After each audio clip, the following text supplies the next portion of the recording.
Assalamualaikum warahmatullahi wabarakatuh. Selamat pagi sahabat Malida.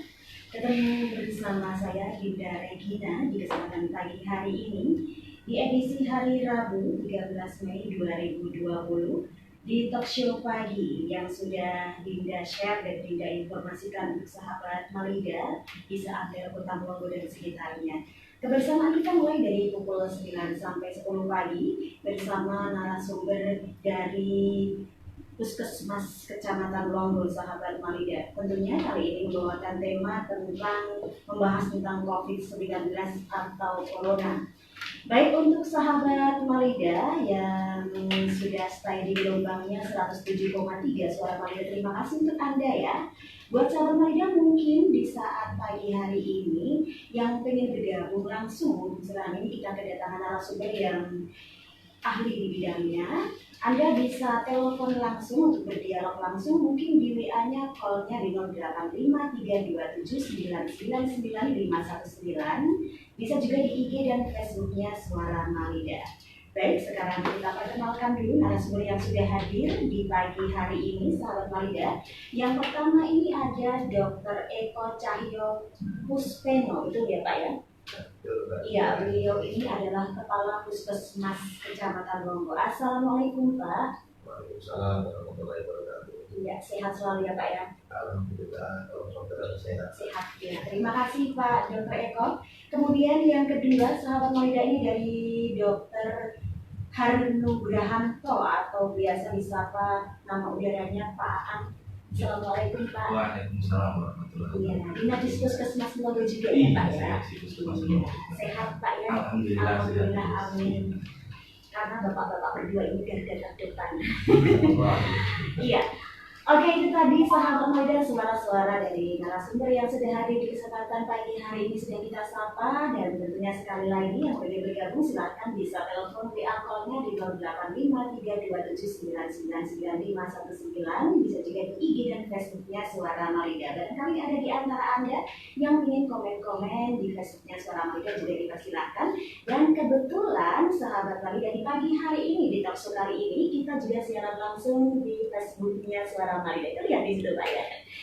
Iya, terima kasih dan semoga sahabat Malida semua masyarakat seantero Kota Blongo dan sekitarnya, ayo buka di Facebooknya Suara Malida. Kita bisa melihat langsung dialog talk show pagi hari ini. Baik Pak Dokter, yang pertama saya mau ke Dr. Eko Cahyo terlebih dahulu.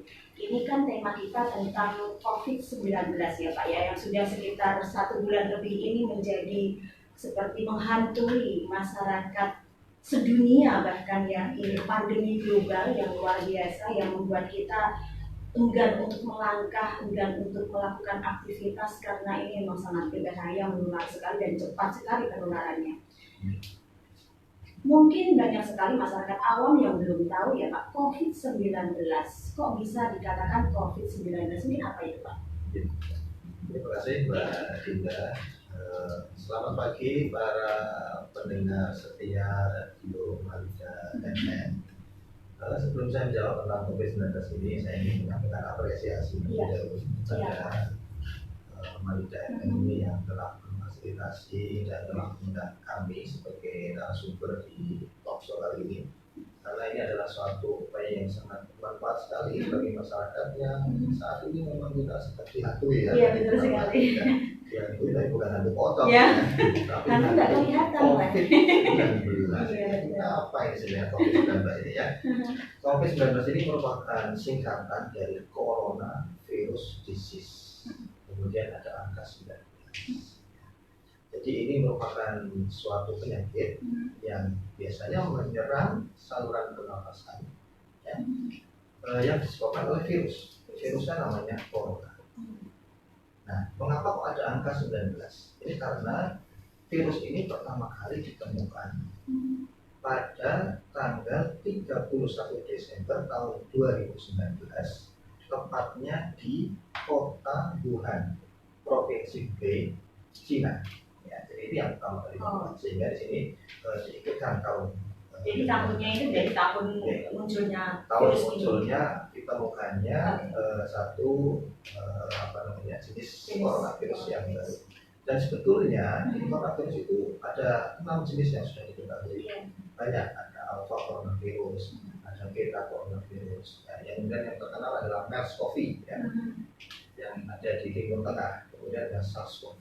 Nah, yang COVID-19 ini ada nama lainnya, yaitu SARS-CoV, tapi yang kedua.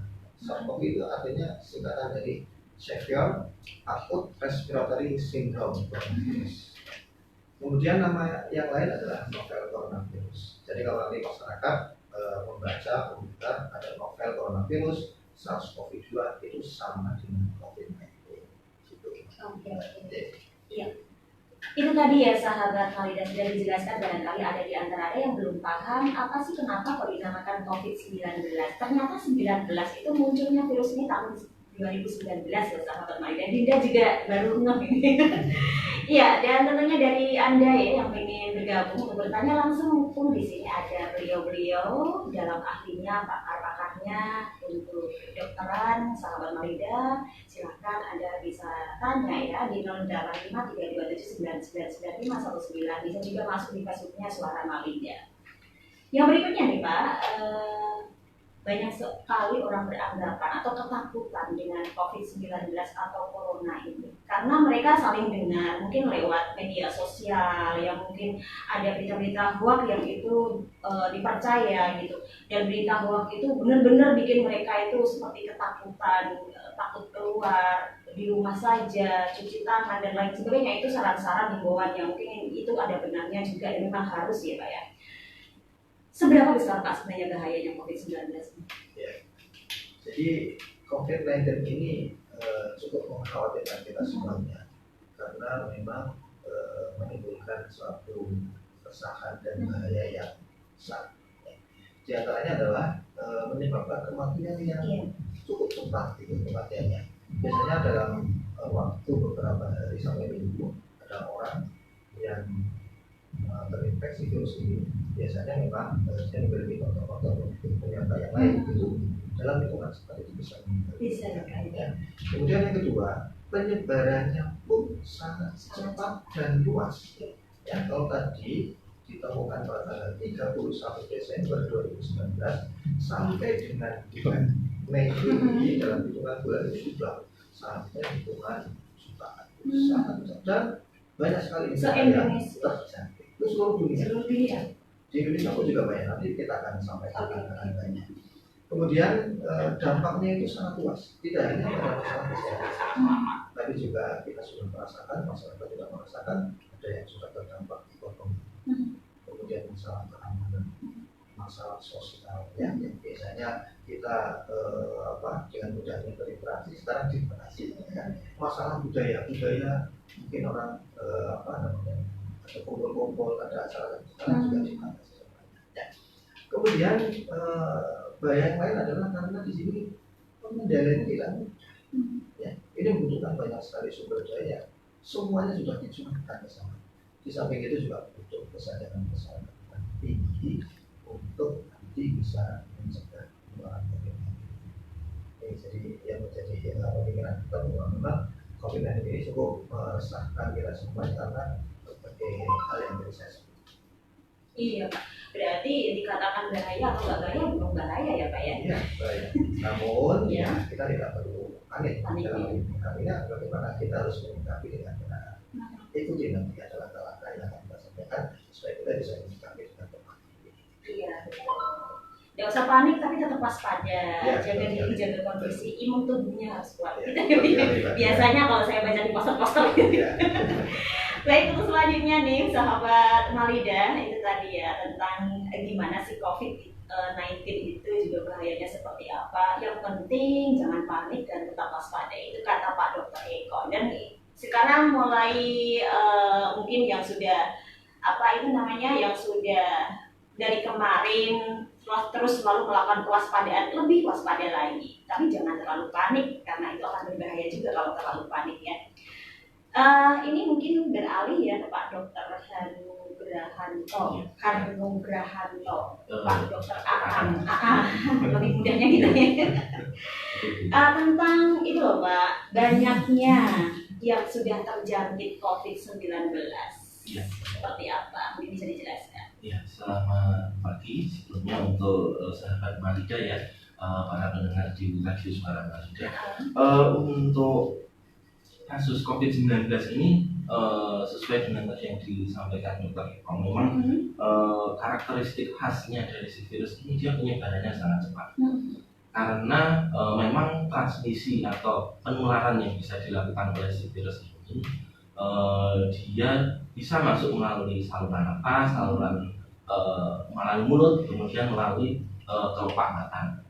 Itu cepat sekali, cukup dengan sentuhan atau orang yang terinfeksi bersin atau batuk di sekitarnya kita bisa terjangkit. Sehingga dengan karakteristik penularan virus yang cukup cepat ini, untuk saat ini ketika dia dimulai identifikasi pertama kali di 31 Desember 2019, di bulan Mei ini untuk di seluruh dunia sudah tembus 4 juta kasus, 4 juta 6 ribuan kasus, sudah banyak sekali dengan angka kematian 7%, sekitar 278.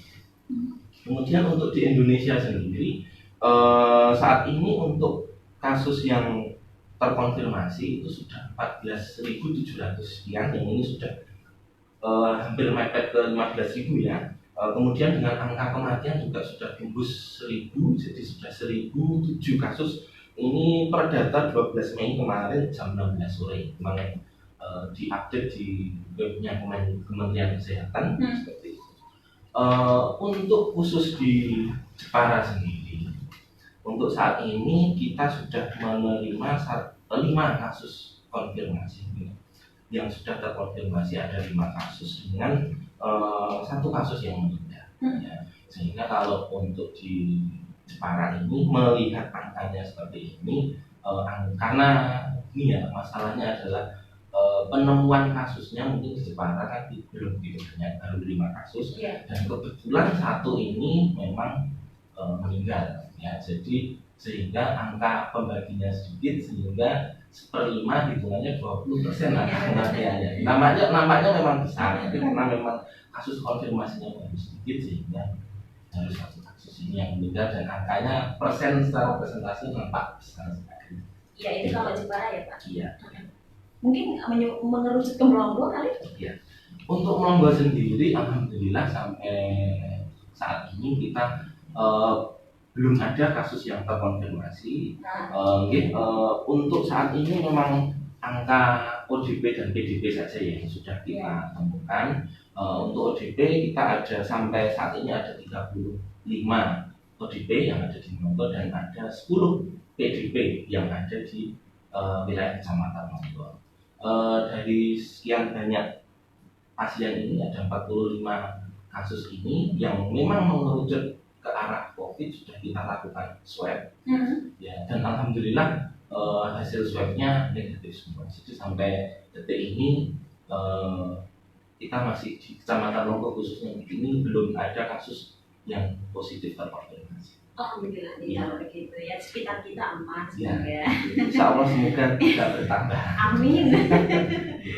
Baik, itu memang tadi seperti katakan banyak sekali yang sudah mati korban, bahkan kalau seluruh dunia sudah sampai segitu jumlahnya ya Pak ya.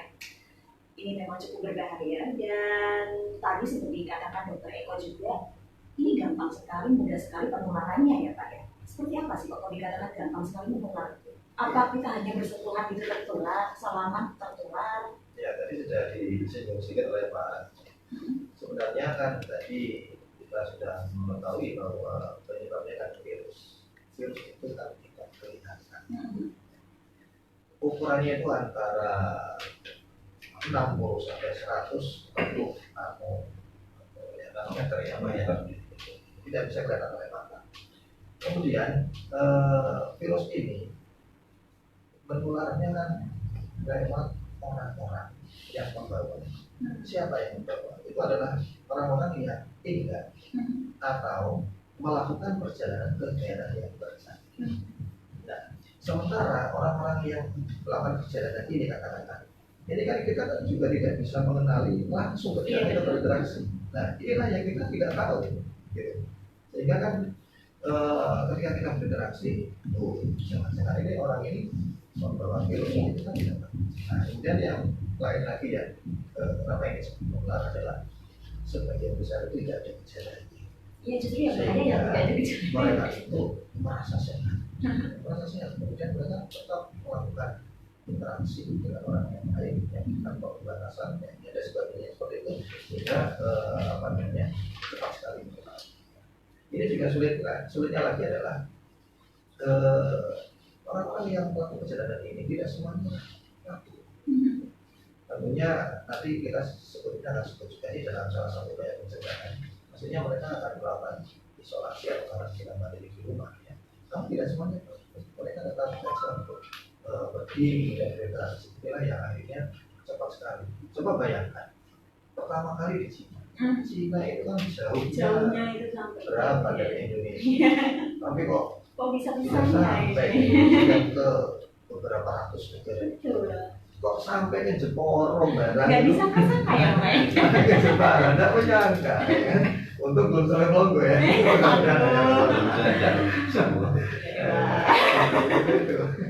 Karena saking ini tidak kelihatan, tidak bisa terdeteksi. Iya, jadi kita ini bertempur dengan dan melawan hantu yang tidak kelihatan. Ini justru malah lebih berbahaya daripada yang kelihatan ya Pak ya. Iya. Baik Pak Dr. Eko dan Dr. Aang yang sudah hadir di sini, terima kasih sudah memberikan penjelasan-penjelasan. Dan untuk selanjutnya nih Pak, cara-cara ya supaya kita itu bisa ngerti gitu, tahu gitu ya. Oh ini kok kayaknya terjangkit ya gitu. Oh ini enggak gitu. Misalnya orang awam, kalau dokter sih mungkin paham ya. Kalau orang awam seperti saya dan mungkin yang lain pendengar radio suara Malika, mungkin kan belum begitu paham. Cara membedakan terjangkit dan tidak itu bagaimana Pak? Iya. Cara supaya tahu gitu. Berkaitan dengan ini adalah kita harus mengenali tanda dan gejala orang-orang yang terkena COVID. Mungkin bersihnya beda gitu. Ya. Yang corona gitu. Bersihnya mungkin menarik bibirnya beda gitu. Iya. Tidak juga gitu. Jadi memang disinilah memang kesulitannya kita. Ya. Yang pertama itu tadi saya sudah singgung bahwa sebagian besar sebetulnya tidak gejala. Makanya nanti ada beberapa kategori di antaranya adalah kita sudah pernah mendengar OTG, ya, orang tanpa gejala. Nah, ini adalah orang-orang yang mungkin membawa virus, ya, pernah kontak dengan penderita COVID-19 umpamanya ya, tapi dia tidak ada gejalanya. Nah, jadi ini malah banyak yang seperti ini. Itu istilahnya OTG. Kemudian kalau toh ada gejalanya itu apa? Gejalanya adalah demam, ya. Kemudian atau riwayat demam. Gejala yang lain adalah batuk, pilek, sakit tenggorokan. Ini adalah gejala yang umum. Nah, kalau yang berat bisa sampai terjadi sesak nafas. Itu maksudnya. Ya, nah ada gejala tambahan yang lain tapi tidak terlalu spesifik adalah diare sama orang itu merasa mudah lelah. Ini gejala yang tidak spesifik, tapi yang spesifik adalah yang berkaitan dengan saluran pernafasan mulai dari ringan sampai. Nah, tapi ada syaratnya juga untuk menegakkan diagnosa, yaitu dalam 14 hari terakhir ini tinggal atau melakukan perjalanan ke negara atau daerah yang dikatakan terinfeksi lokal atau daerah yang terjangkit. Iya. Nah, nah dari situ tadi kan Pak An sudah sebut ya, ada ODP, ada PDP ini makanan opo ya. Nah, ini adalah istilah. Karena begini, ada yang keliru memahami. Ya, ODP orang dalam pemantauan. Nah, ini ada yang memahaminya bahwa setiap kali orang yang melakukan perjalanan itu di ODP-kan. Ya. Jadi sebetulnya keliru. Ini yang keliru ya Pak? Keliru. Sebetulnya istilah ODP, PDP ini adalah istilah surveillance kesehatan. Ya. ODP itu adalah orang yang memiliki gejala demam atau riwayat demam atau ya mengalami batuk, pilek, sakit tenggorokan. Ini ada kata-kata atau ya. Ini yang perlu dipahami. Kemudian tadi jelas ada riwayat perjalanan atau tidak selama 14 hari. Ini adalah yang sebenarnya orang dalam pemantauan sehingga harus ada gejalanya. Ya. Nah, sekarang apa bedanya dengan PDP?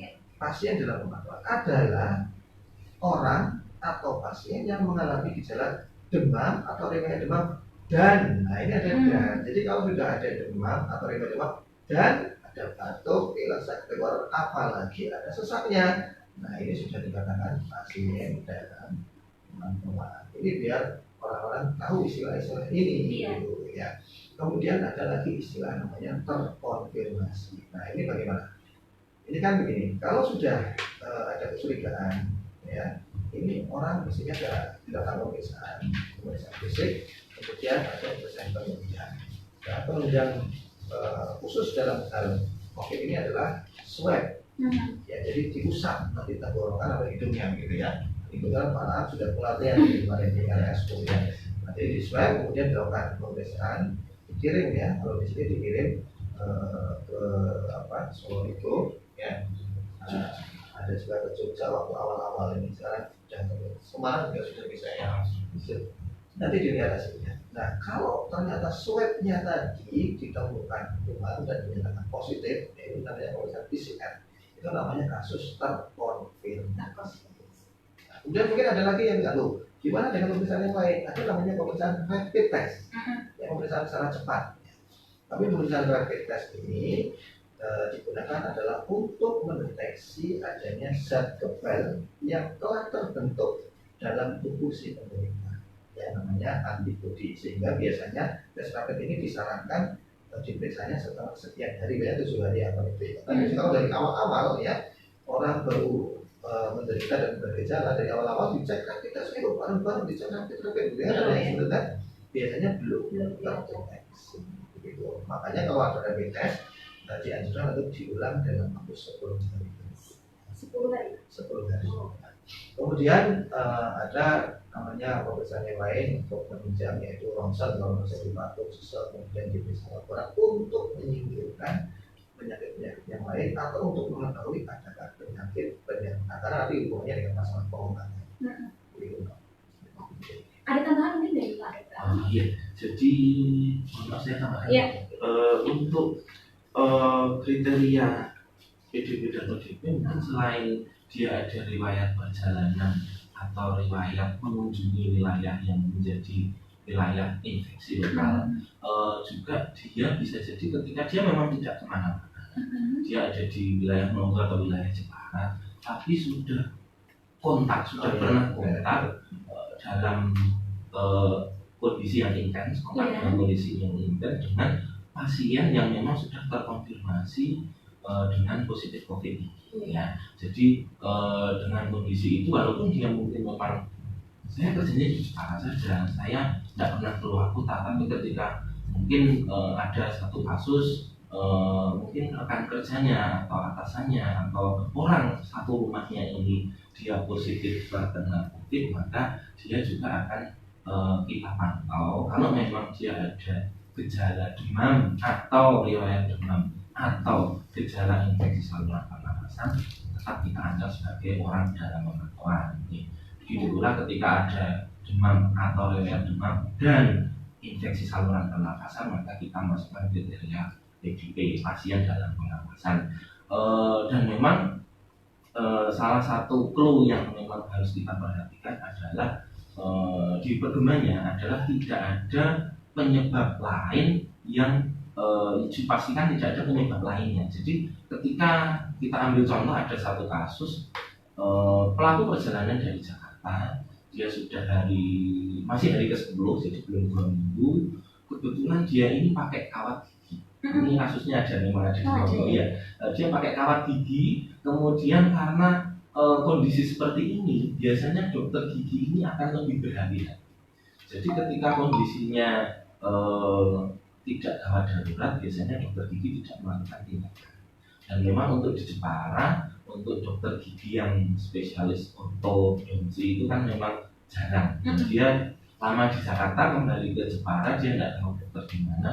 Akhirnya kawat gigi ini lepas, sehingga kawatnya dia ke depan ya. Jadi kemudian dia tertusuk, si bibirnya ini tertusuk oleh kawat ini. Kemudian setelah dia tertusuk, infeksi, kemudian demam. Nah, ini memang ada riwayat pelaku perjalanan dan dia demam. Nah, tapi ketika ada penyebab yang sudah pasti seperti ini, kita pikirkan lebih dahulu. Jadi kita kita pastikan memang demam atau infeksi saluran pernapasannya memang benar dari COVID atau bukan, ini harus kita perjelas dulu. Namun memang untuk mengurangi risiko tetap apapun itu, dia statusnya ODP atau PDP yang gejalanya tidak khas dan tidak ada gejala kegawatan atau hanya pelaku perjalanan, tetap protokolnya 14 hari di rumah untuk menghindari kontak dengan orang lain. Oke, Pak Dokter Aan ya, memang benar apa tadi yang dikatakan Pak Dokter Eko dan Pak Dokter Aan. Saya juga sering membaca di sosmed-sosmed itu ya Pak ya. Orang yang baru datang dari Jakarta itu kan tadi bisa dikatakan belum tentu itu ODP ya Pak ya, belum tentu ODP. Tetapi mereka sudah menganggap, masyarakat awam sudah menganggap itu adalah ODP sehingga berdampak mereka dikucilkan Pak itu ada itu dan banyak sekali dikucilkan, nggak boleh keluar, nggak mau bersinggungan dan lain sebagainya. Sedikit saja Pak kita sedikit membicarakan tentang hal ini. Gimana supaya itu bisa masyarakat awam itu loh bisa sadar supaya tidak seperti itu sikapnya.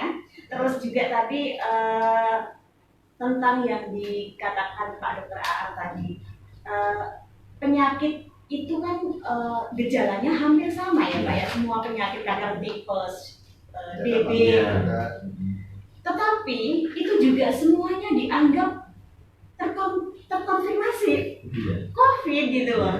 Menurut masyarakat, pandangan masyarakat awam gitu, karena mereka tidak tahu, mereka takut gitu. Ada yang kena tipes saja sudah diminta untuk isolasi 14 hari. Ada yang hanya batuk, panas, demam diminta isolasi 14 hari, meskipun tidak opnam ya Pak ya. Tapi masyarakat tetangga RT RW sudah minta seperti itu. Nah ini loh Pak, yang terkadang jadi salah kaprah itu di sini dan mungkin perlu diluruskan gitu Pak. Gimana nih Pak?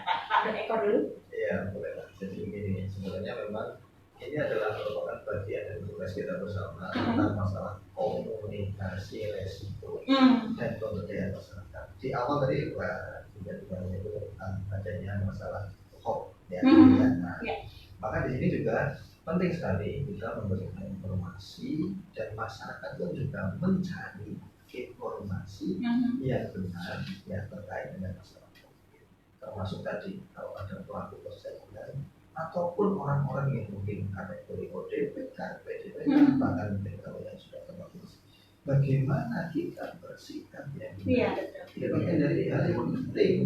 Ya. Belum sudah disolasi. Kalau orang pelaku perjalanan, apalagi kalau sudah sampai ODP, orang-orang yang itu juga ya, karena pertama mereka kan tidak semuanya harus dirawat di rumah sakit kan, tapi mereka sebagian misalnya kan melakukan perawatan isolasi mandiri. Coba bayangkan 14 hari isolasi mandiri di rumah, seperti apa rasanya? Itu saja sudah gatel kepengen kopong gitu ya. Karena nggak terbiasa sih Pak. Itu sudah menderita sekali. Apalagi kalau umpamanya mungkin sederhana, fasilitas dan sebagainya mungkin kurang mendukung ya.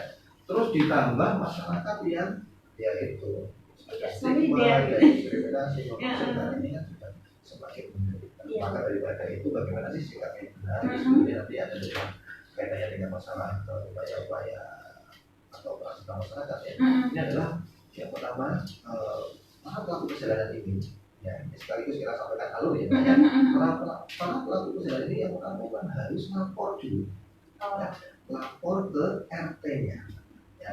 Nanti setelah dari RT nanti RT akan melaporkan ke bidan desa ya.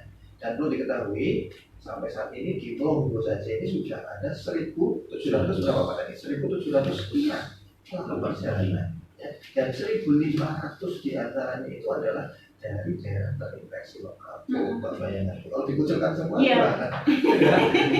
banyaknya. Ya ini kejadian juga, maaf ya, di salah satu desa di sini juga kan, karena merasa begitu akhirnya dia menulis di status begitu ya Pak. Di status hal yang kurang pas begitu di media sosial. Ya malah akhirnya dia dibully juga ya oleh orang-orang gitu. Jadi begitu. Kemudian setelah itu nanti akan dilakukan pemantauan oleh puskesmas setelah mereka lapor. Pemantauan itu ada dua, pemantauan lewat telepon, ya. Kemudian pemantauan langsung bila dipandang perlu. Ya. kita bisa ada tim yang datang ke rumahnya orang tersebut, di mana berhubungan. Kemudian kalau pelaku perjalanan tadi memiliki gejala, gejala yang sudah saya sebut, bila gejala ringan, sedapat mungkin anggota keluarganya yang nanti setelah kontak dan tidak desa atau memberikan nomor informasi puskesmas itu nanti mengambil obat baik di PKD yang di bidang desa ataupun dari puskesmas atau sebagai puskesmas. Namun apabila gejalanya itu tidak membaik atau bahkan gejalanya mungkin ada sesak menyatakan itu bisa langsung ke puskesmas. Tapi alangkah baiknya untuk menghubungi nomor informasi puskesmas terlebih dahulu. Apa tujuannya? Tujuannya adalah untuk kita biar menyiapkan segala sesuatunya. Kekhawatiran kita adalah ketika tidak menghubungi, nah, orang langsung datang. Nah, nanti bisa khawatirnya adalah bisa berinteraksi dengan pasien-pasien yang lain, ya. Nah, ini yang kita khawatirkan sehingga bisa membahayakan pasien yang lain ataupun juga membahayakan untuk pasien. Ya, maka harus komunikasi terus dahulu, ya, atau setidaknya kalau sampai nanti ada keluarga yang memberitahukan kami adalah orang yang melakukan perjalanan ke daerah infeksi yang bisa lebih oke siap masih jadi puskesmas sudah menyiapkan baik petugas yang menggunakan aplikasi secara lengkap, kalau itu juga sudah rutin kita lakukan ya, dan menyiapkan tempat tersendiri yang aman bagi semuanya. Ini terkait dengan hal dan ini harus dipahami ya, dipahami oleh seluruh masyarakat termasuk para pemangku kepentingan. Ya. Karena kadang-kadang begini, ada orang pelaku perjalanan, ya, kemudian lapor KTP, terus langsung naik ke puskesmas B, langsung nggak gitu. Jadi RT tertentu. Nah, padahal alurnya seperti tadi, ya, lebih baik kalau memang tidak ada gejala ya sudah, karantina lah di rumah berbasis. Nah, kalau ada gejala lapor, nanti kita lanjuti oleh puskesmas atau bisa langsung ke puskesmas dengan menghubungi informasi tersebut. Ini adalah demi keamanan dan keselamatan. Sedikit saya ingin tahu, di puskesmas ini ada nggak mungkin tempat, mungkin satu kamar untuk isolasi PDP atau ODP gitu? Ya, kalau untuk isolasi ini yang ditetapkan dari kabupaten ini adalah dilakukan di rumah sakit. Jadi rumah sakit Kartini ini sudah ditetapkan sebagai rumah sakit level kedua. Kemudian ada lagi rumah sakit yang lain adalah rumah sakit Islam, ya, rumah sakit Renata, ada rumah sakit Geraha, ya, ada PKU Muhammadiyah. Di situ ada semuanya. Ya, semuanya disiapkan untuk isolasi. Adapun di puskesmas ini memang tidak untuk isolasi untuk pasien tersebut karena kebanyakan memang kurang memenuhi syarat, karena memang harus butuh fasilitas yang sedemikian ya, untuk menjadi sebuah ruang isolasi yang ideal. Namun kalau di puskesmas Monggo ini ada ruang pemeriksaan tersendiri ya. Jadi ketika nanti ada ODP nanti atau PDP yang membutuhkan pemeriksaan, ya biasanya ya kalau tempat kami memang setelah menghubungi kita ada dua tempat ya, bisa bergabung dengan ruang DOS yang itu dirawat jalan ataupun nanti bisa ke UGD dengan kita persiapkan mungkin yang perlu dipahami oleh masyarakat untuk pelaku perjalanan ini yang dilihat adalah asal dari pelaku perjalanannya, karena tidak semua pelaku perjalanan ini kan dari wilayah transmisi lokal.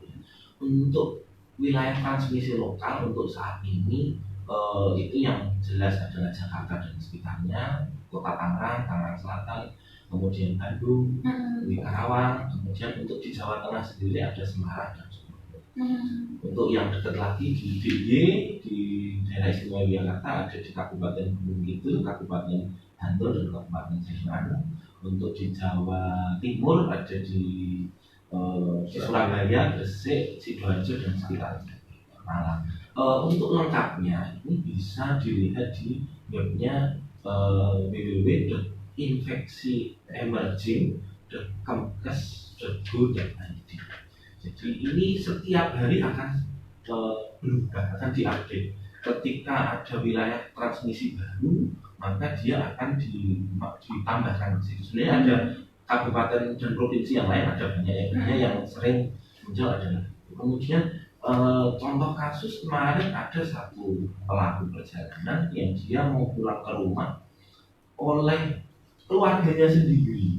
Ini malah Tidak. Dia belum pulang, kemudian sudah dilaporkan oleh RT, kemudian dari RT sebenarnya sudah menyampaikan, oh ya tidak apa-apa, aku pulang ke rumah, ada gejala dan ada. Tapi karena keluarga khawatir, kemudian diminta ke puskesmas, kemudian menghubungi saya, oke silakan saya jadwalkan, karena memang kenapa saya jadwalkan, karena kita usahakan pasien ini tidak datang bersama, karena kita juga tidak tahu, mungkin bisa jadi yang satu ini memang negatif, yang satunya positif. Kemudian ketika datang bersamaan kan malah jadi kontak positif ya, malah jadi kontak erat nanti. Jadi memang kenapa harus telepon dulu, nanti kita jadwalkan dan ruangannya kita informasikan, tidak perlu lewat pendaftaran, langsung menuju ke ruangan tersebut dan nanti jamnya kita atur. Nah, setelah sampai saya periksa memang tidak ada keluhan, tidak ada gejala, dan ketika saya tanyakan dari mana, tindakannya dari mana Pak? Saya ini dari Jagur, dari mana Pak? Dari Mayong. Ini ya, yang kemudian saya kaget dari Mayong Pak ini ya. Karena sebenarnya waktu telepon pertama itu suaranya tidak jelas, dengar saya itu dari Malang. Iya, dari Malang, dengar saya dari Malang, ternyata dari Mayong. Ini kan ini sungguh-sungguh terjadi. Kalau gitu aku sudah dengerinnya sampai gini. Mayong.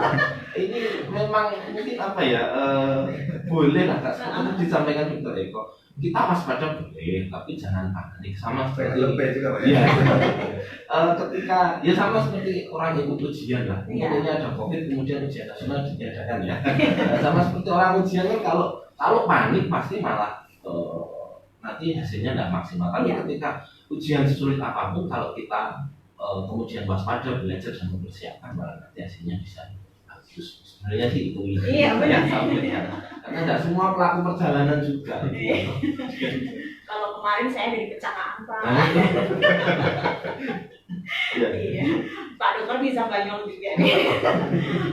Baik Pak Dokter, Pak Eko dan juga Pak Aan, tadi sudah disampaikan panjang lebar ya tentang bahaya COVID, penderita COVID, ODP, PDP, dan terkontaminasi dan lain sebagainya, terpapar dan lain sebagainya.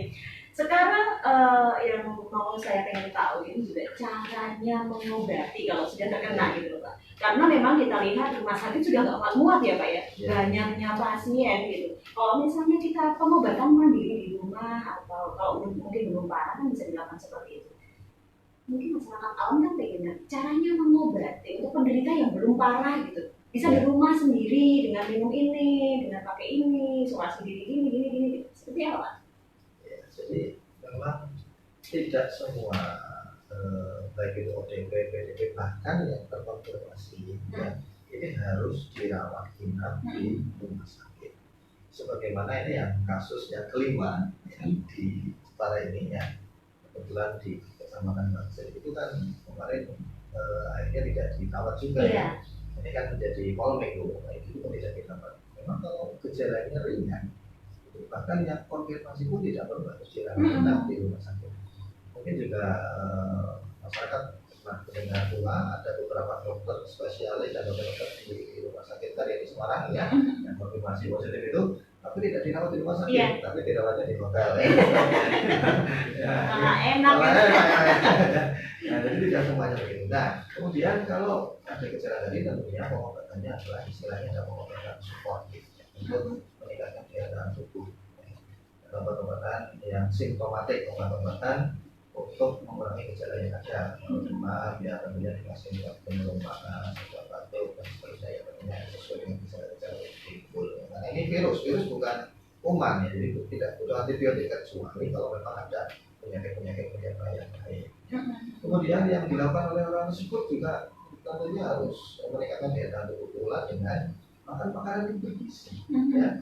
Kemudian istirahat yang cukup. Nah, kelola stres, jangan panik. Justru kalau gimana saya kompetitif ini terus stres ya, seperti apa ya, dunia sudah hilang gitu ya. Jangan stres, biar saja ya. Kemudian yang penting sekali adalah selalu berdoa. Kita berdoa ibadah dengan baiknya. Ini bisa juga sih dilihat di YouTube itu. Kebetulan saya punya teman spesialis penyakit jantung ya, yang waktu itu mengobati pasien COVID yang meninggal di rumah sakit Purwardi Solo ya, namanya Dr. Arif Nurudin, spesialis penyakit jantung. Kebetulan setelah itu beliaunya panas dan menderita sakit bertuber, akhirnya harus melakukan isolasi selama 14 hari. Ya, ini mengunduh di dalam YouTube-nya itu apa yang dilakukan. Ya, di antaranya juga bagaimana membangun kepercayaan diri dan membangun kekuatan di dalam tubuh dengan melaksanakan berbagai macam upaya positif lewat doa dan jadi sangat-sangat penting sekali ya bagi para penderita. Ya, tadi sudah disampaikan pencegahan apa cara mengobati ya Pak ya, bukan pencegahan, cara mengobatinya. Tapi banyak sekali kita jumpai buat mereka yang ada penyakit penyerta ini justru lebih berbahaya dan bahayanya luar biasa ini Pak. Dibanding dengan tanpa ada penyakit penyerta ini mudah sekali disembuhkan. Apa betul itu Pak? Ya. Kalimat seperti itu. Di medsos itu Pak. Iya, jadi memang sebenarnya angka kematian dari COVID itu meningkat itu adalah seiring dengan penyakit penyerta yang ada.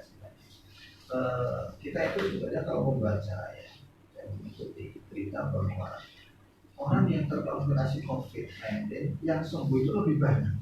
Ya, ini biasanya adalah yang golongan usia muda yang kalau penyakit penyerta ini akan sembuh beberapa sekian orang gitu. Nah, ada pun yang meninggal itu memang kemungkinan rata-rata memang gitu Pak ya. Kayak DM ya, mungkin ada penyakit paru sebelumnya, ada asma ya, atau penyakit jantung. Nah, dengan adanya COVID yang memang berisiko terjadi satu gangguan pernapasan akut yang sampai imun sistem. Nah, makanya inilah yang kita khawatirkan ya.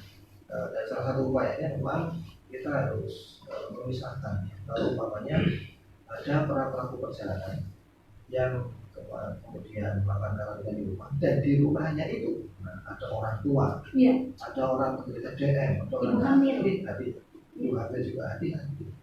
Jangan-jangan malah dilalah yang tadi yang melakukan memang orangnya masih muda, ya bisa sembuh, ya baik, tapi ternyata malah yang ketularan malah mbaknya tadi, ya mbaknya malah yang padahal dia tidak kemana-mana ya, sudah tidak kemana-mana malahan dapat penyakit terus fatal lah ini ya kasihan ini sudah jatuh ke tangga ya begitu. Iya. Baik Pak, itu berarti bisa dikatakan kalau gitu virus corona nggak begitu mematikan dong kalau tidak punya penyakit penyerta. Ya, bisa nggak? Angka kematiannya kan bicara antara 3% ya sampai berapa 8-9% ya. Sebenarnya itu kan rendah sebenarnya. Pak Aan mungkin tambahan? Ya, jadi gini, kalau saya mungkin menambahkan karakteristik dasar infeksi virus ini virus secara umum ya, tidak hanya virus COVID ya. Sebenarnya dia adalah self-limiting disease. Dalam artian ketika orang terkena virus, dia ini kalau daya tahan tubuhnya baik, dia akan sembuh sendiri. Contoh influenza. Ketika kita kena influenza, batuk bersin-bersin, kemudian daya tahan tubuh baik. Ya mungkin hanya tambah vitamin atau bahkan tanpa vitamin pun kalau daya tahannya benar-benar fit 2-3 hari sembuh sendiri ya, sesuai dengan masa inkubasi virusnya. Hanya memang ada beberapa virus yang tipikal berat, misalkan seperti HIV itu kan dia bisa punya kemampuan untuk menetap lama, dan kemudian sama seperti HIV juga si COVID ini sebenarnya dia untuk bisa membuat kematian ini sendiri, ini dia tidak bisa sendiri, dia pasti akan memicu penyakit-penyakit yang memang muncul, penyakit-penyakit bawaan lainnya yang memang muncul untuk bisa menyebabkan kematian. Makanya kalau dari penelitian yang sudah dilakukan, yang sudah disentralkan di WHO, risiko kematian itu mengikuti dengan usia. Semakin banyak usianya, maka presentasi kematiannya akan semakin tinggi.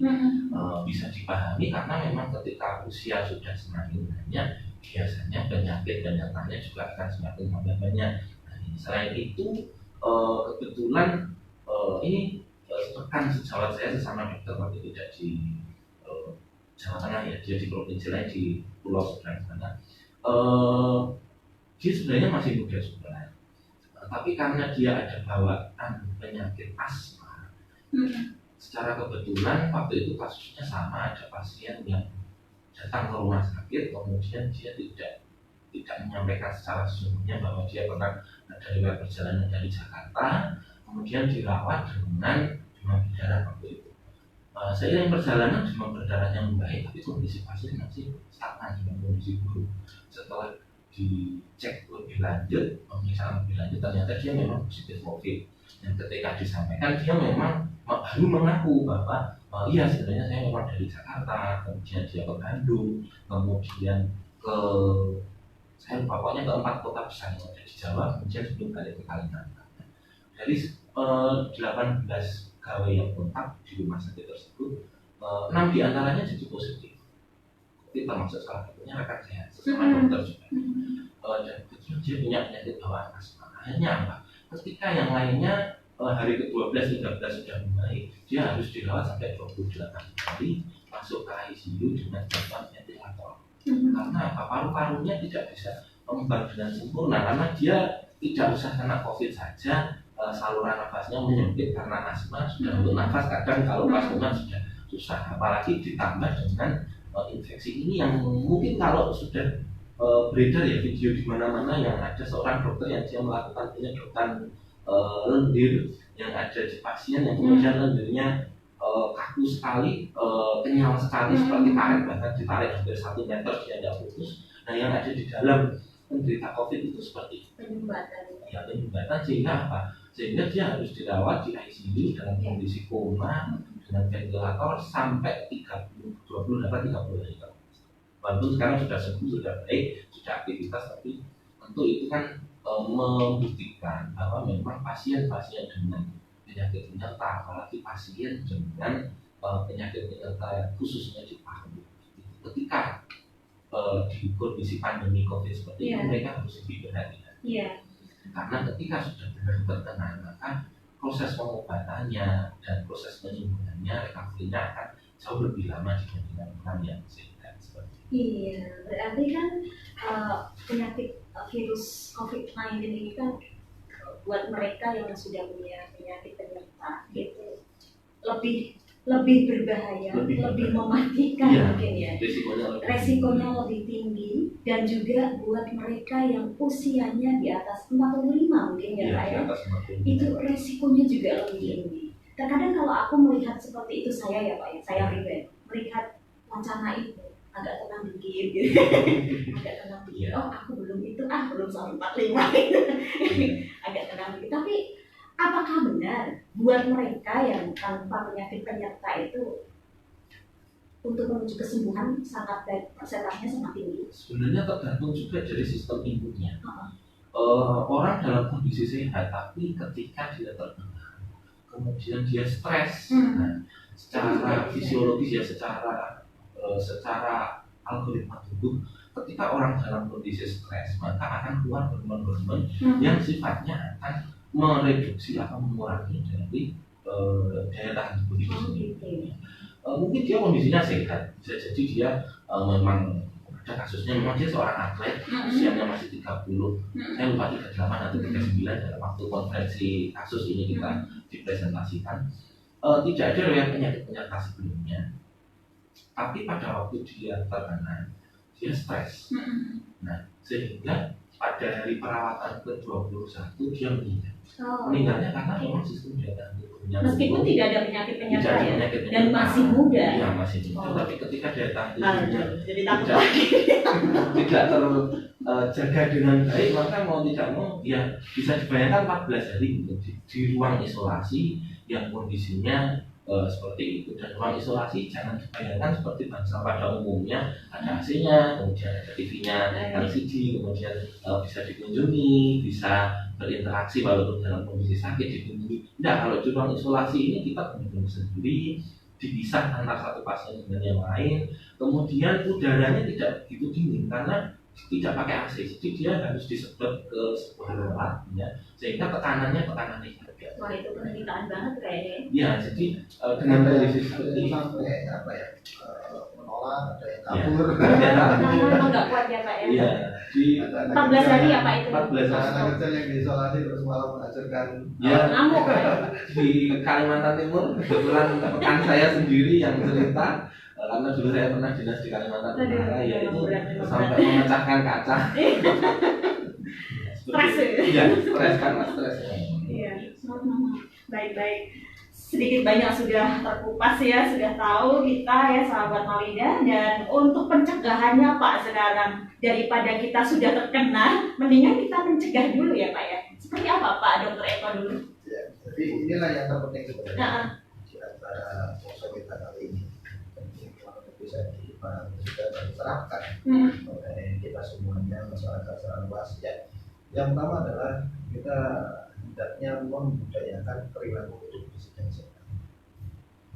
Yaitu kita selalu menjaga kondisi dengan makan bergizi, cukup, dan mengolah juga, dan membiasakan cuci tangan pakai sabun, atau juga boleh lah dengan hand sanitizer.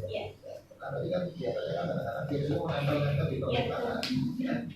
Ini yang saya sok lihat itu kita banyak lihat di bank ada ATM itu kan, karena itu banyak jubel kemudian itu bisa jadi ada yang menempel-nempel. Nah, kita tolong biasakan. Kemudian yang kedua adalah selalu menjaga jarak yang aman. Jarak yang aman itu adalah minimal 1 meter. Nah, kemudian kita membatasi interaksi-interaksi yang tidak perlu.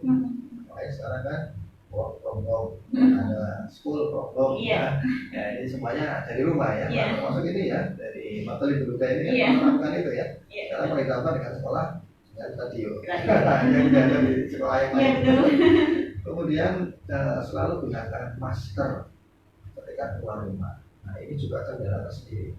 Banyak orang yang sudah dikasih masker tapi dia tidak mau menggunakan dengan tepat, ya tidak mau karena mungkin alasannya yang kurang nyaman, kurang biasa. Tapi sebenarnya kalau kita sudah biasa menggunakannya, ya insya Allah tidak ada masalahnya. Dan terkait dengan masker, ini harus digunakan dengan benar, yaitu menutupi hidung, mulut dan dagu. Ya, jangan kemudian kalau dibuka hidungnya ya, kelihatan kalau hidungnya mancung. Ya harus benar. Memang masker itu biasanya dipakai 4 jam. Setelah 4 jam biasanya dibuka sebentar ya. Terus kalau masker itu yang kain ini bisa digunakan kembali, bisa dicuci kembali.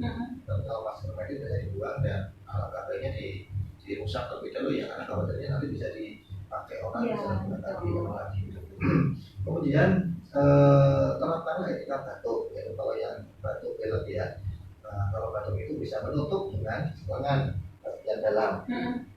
Gitu dia bilang gimana ya? Ini ya. Ya, atau menggunakan tisu kalau pas bawa tisu gitu loh. Pakai tisu. Tisunya nanti dibuang di tempat sampah. Lalu kita cuci tangan. Ya. Terus tadi juga menggunakan masker bagian batuk. Nah, ini juga bisa diterapkan dalam melakukan desinfeksi secara mandiri. Ya. Desinfeksi itu bisa menggunakan larutan Daiklin ya, apa kamu ini benar paham ya? Oren ya, oren. 1:9 ya. Itu diantaranya, atau juga larutan apa limau dan sebagainya.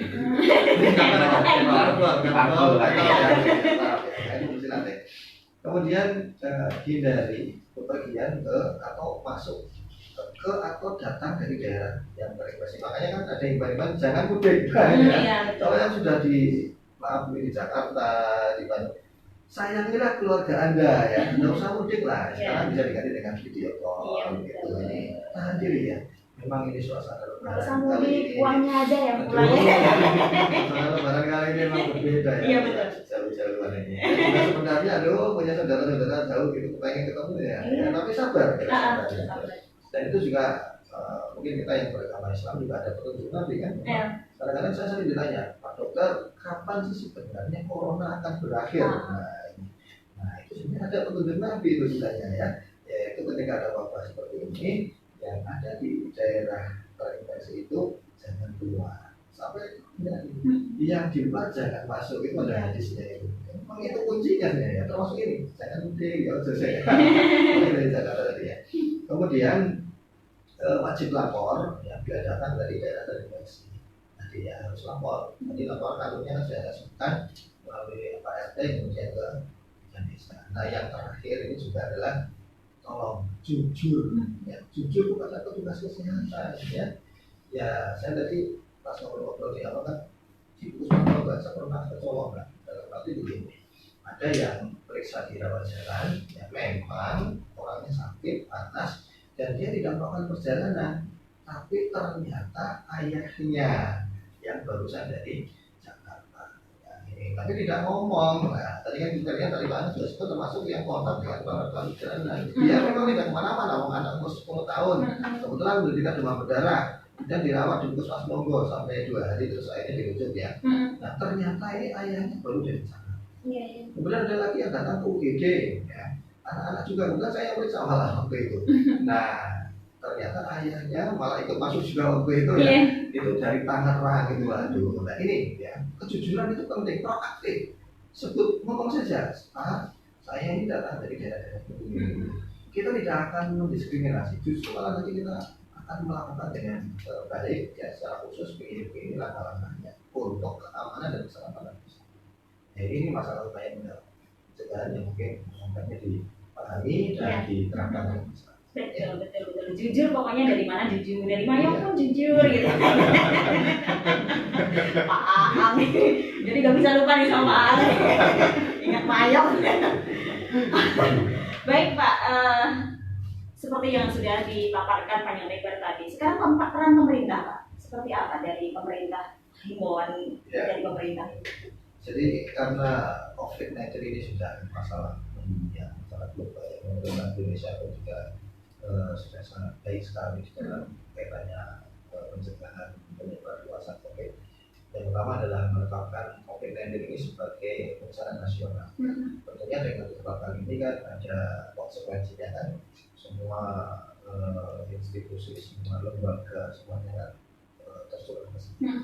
Memikirkan ini adalah tanggung jawab bersama COVID ini. Bukan hanya peranan dari Menkes saja atau dari jajaran kesehatan, tapi semuanya harus mengayomi semuanya agar dengan ditetapkan sebagai bencana nasional.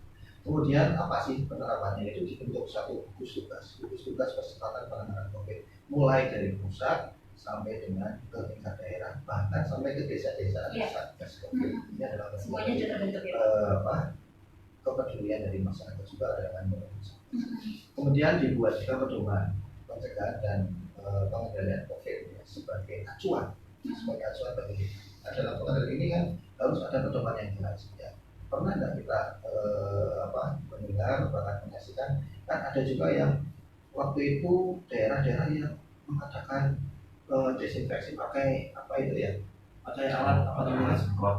Ya, chamber ya, yang ruangan langsung disemprot. Kita pernah dalam rangka itu. Nah, ternyata setelah dilakukan penelitian dari WHO juga itu tidak efektif, ya, karena bisa membahayakan mata, mukosa mulut dan sebagainya. Makanya butuh pedoman. Nah, kita melakukan itu ya harus ada pedomannya, jangan asal-asalan ngawur. Orang datang semprotin blok ya itu bahkan ada Facebook yang lucu ini. Orang melihat itu ada orang bawa satu paket langsung disemprotin semua gitu ya. Nah ini kan tidak pakai pedoman, tidak pakai acuan ya. Yang lucu-lucu banyak paling Facebook ya. Ilmu lah ya supaya ya. Kemudian tentunya menyediakan sumber daya yang baik itu anggaran, kemudian tenaga SDM yang terlibat ya, fasilitas kesehatan yang disediakan ya. Termasuk juga ini ada tempat-tempat yang dijadikan sebagai karantina bersama. Perlu diketahui kalau di Kabupaten Jepara ini sudah disiapkan PLK ya, PLK di bencana. Ini juga untuk karantina bersama. Kemudian juga di Puskesmas Nalung Sari juga. Ya, ini sudah disiapkan karena apa kan karantina di rumah itu mestinya kan syaratnya ada ruangan tersendiri, kamar mandi dalam dan macam-macam lah ya.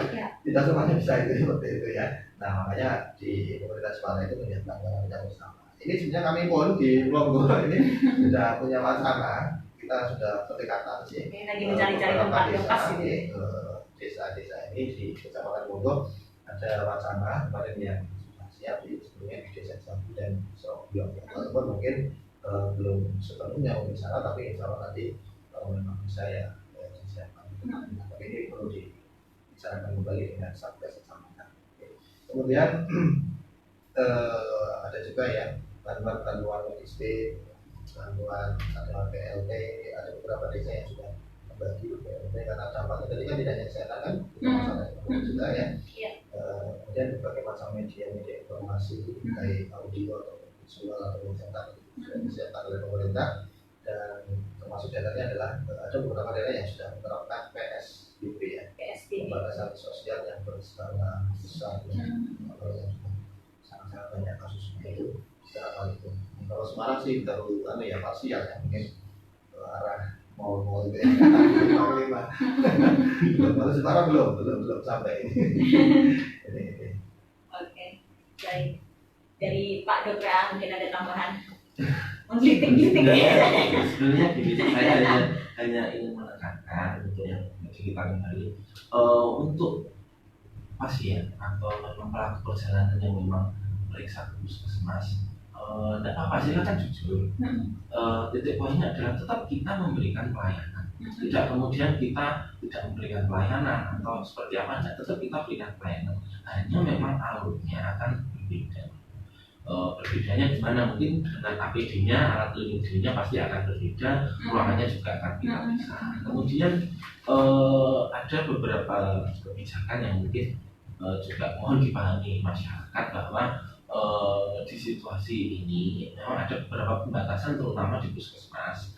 Ini memang fungsinya untuk membatasi infeksinya sendiri. Yang pertama untuk yang periksa rawat jalan, mungkin kalau bisa datang sendiri, silahkan datang sendiri.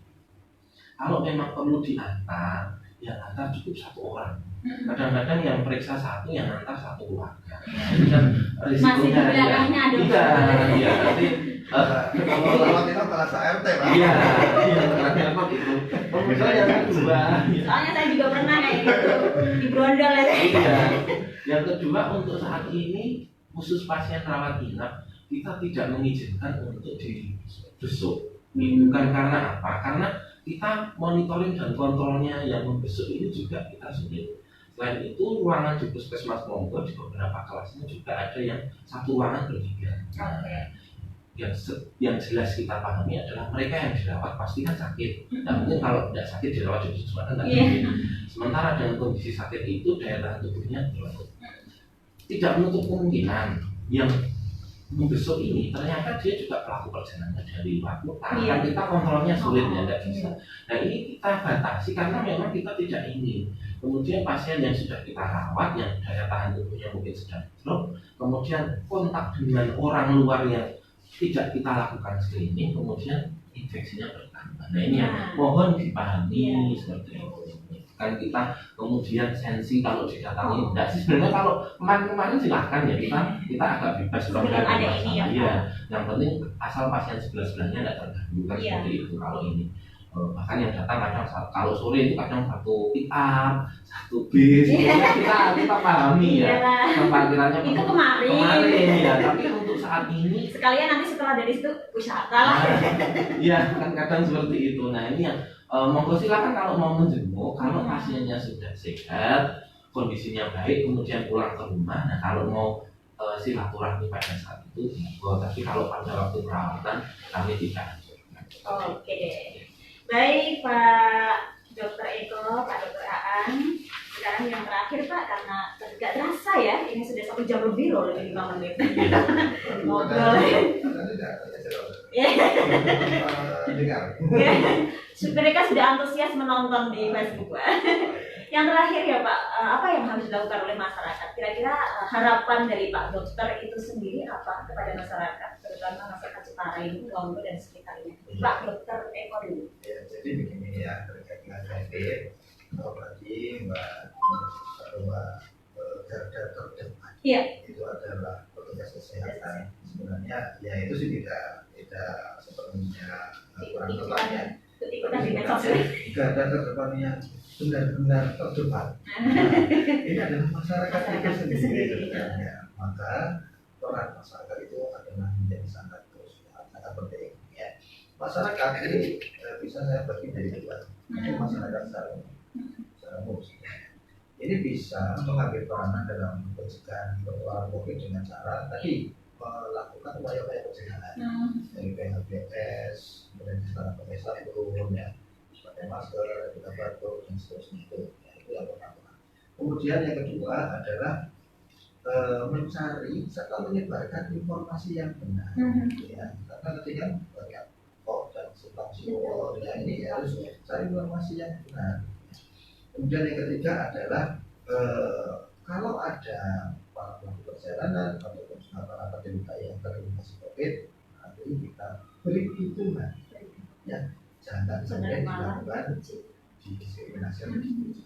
Dukungan itu macam-macam, ya bisa dukungan moral, ya kemudian juga bahkan bisa kalau mau dukungan sosial melalui ini ya bantuan-bantuan mereka menggalang. Ada beberapa daerah yang kemudian mereka turunan mereka kasihkan, ini luar biasa sekali ya, walaupun juga mereka sudah memberikan hal itu. Tapi kalau masyarakat sendiri sampai seperti itu ya, termasuk ini kemarin ada penderita COVID di Jepara ini yang sudah dinyatakan sembuh, ada desa yang membuat banner itu.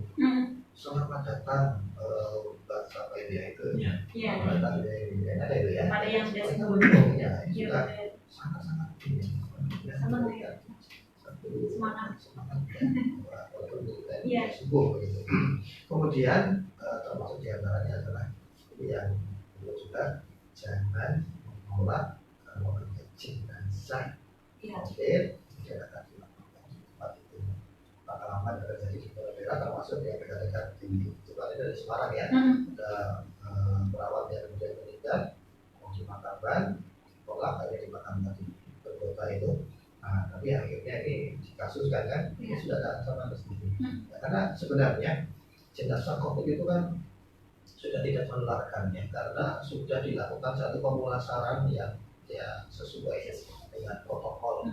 Dan jenazah itu tidak akan lari, jenazah itu tidak akan batuk, jadi tidak akan menularkan lah, insya Allah.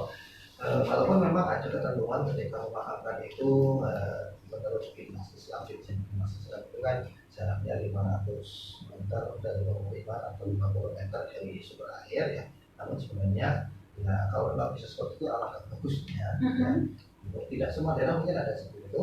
Nah ini sebenarnya bisa dikembangkan masyarakat yang diambil pengalaman yang lebih aman. Jadi jangan sampai menggunakan ini masyarakat sangat. Kemudian ada masyarakat secara khusus itu siapa? Yaitu ada kelompok masyarakat seperti relawan. Ada kader kesehatan. Ini bisa tergabung di dalam Satgas COVID di desa. Dan perlu diketahui, Satgas COVID di desa di wilayah Kecamatan Mungkin sudah banyak sekali melakukan upaya. Ya, yang pertama tadi setelah melakukan pendataan, mereka juga melakukan pemakaman bersama dengan bidan desa dan khusus. Yang kedua adalah ada membangun beberapa sarana cuci tangan di fasilitas-fasilitas. Kemudian ada yang membagi sabun-sabun ya, kemudian alat-alat untuk desinfektan ke masyarakat. Kemudian ada juga yang membagi masker. Masker itu dibagikan ke ada yang pelaku perjalanan, ODP, PDP dan masyarakat umum termasuk di pasar-pasar. Mereka juga membagi. Lalu melakukan desinfektan ya ke fasilitas umum seperti ada masjid, ada gereja dan sebagainya. Ini dari Satgas sudah luar biasa sekali langkah-langkahnya ya. Termasuk juga berikan bantuan sosial, logistik, dan sebagainya. Perannya luar biasa. Memang kami di Puskesmas ini sangat-sangat terbantu dengan Satgas dan memang kuncinya adalah kekompakan kita semua. Kita selalu koordinasi dalam kaitan dengan COVID ini. Oke Pak Dokter Eko, Pak Dokter Aan mungkin ada? Ya, mungkin saya tambahkan berita lebih aja. Jadi untuk saat ini memang di Jepara sudah ada 5 yang konfirmasi. Satu memang kasusnya meninggal karena memang beliaunya ada penyakit bawaan. Kemudian untuk 3 kasus ini nomor 3 dan nomor 4 alhamdulillah sudah dinyatakan sembuh ya. Kemudian sudah bisa kembali berkumpul bersama keluarga. Dan untuk yang 05 ini harapannya hari ini sudah bisa keluar dan harapan keluar hasilnya. Dan semoga nanti hasilnya juga sudah bisa negatif, moga-moga ya hari ini keluar hasilnya negatif sehingga sudah tidak ada kekhawatiran. Baik, terima kasih Pak Dokter Eko, Pak Dokter Aan. Akhirnya selesai sudah waktu kita di pagi hari ini. Tak terasa 1 jam lewatnya 13 menit. Tidak terasa sekali kalau kita ngobrol. Kayaknya pengen nambah terus ya. Baik, dan terima kasih untuk pendengar Radio Suara Malida yang sudah mengikuti dari pukul 9 sampai pukul 10 di streaming Facebooknya Suara Malida. Ya, halo. Semoga tetap sukses terus untuk Suara Malida, untuk masyarakat Kota Mogo dan sekitarnya terutama ya. Dan untuk pendengar semua yang di sini sudah mengikuti, anjuran dari Pak Dokter tadi semoga diterapkan. Ada tambahan Pak? Ya, tadi kan terkait dengan masalah alur itu bagi pelaku perjalanan yang memiliki gejala dan akan melakukan pemeriksaan kesehatannya ke puskesmas menghubungi nomor informasi. Saya ingin menyampaikan nomor informasi Iya, silakan Pak. masyarakat, mohon bisa dicatat, yaitu 081 2222 3063. Saya ulangi sekali lagi, 081 2222 3063.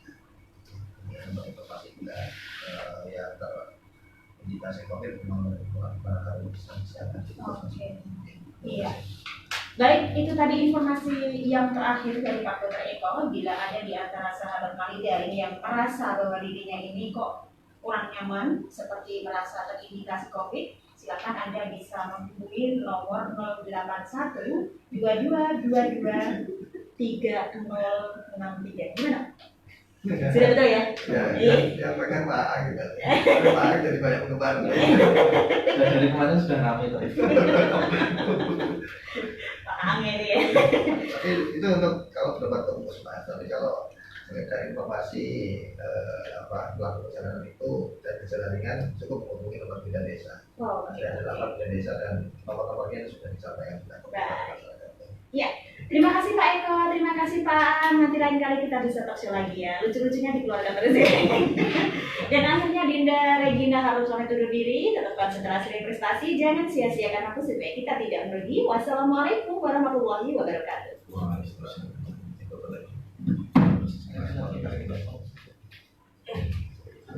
Iya, tidak pakai masker, tapi kan pakai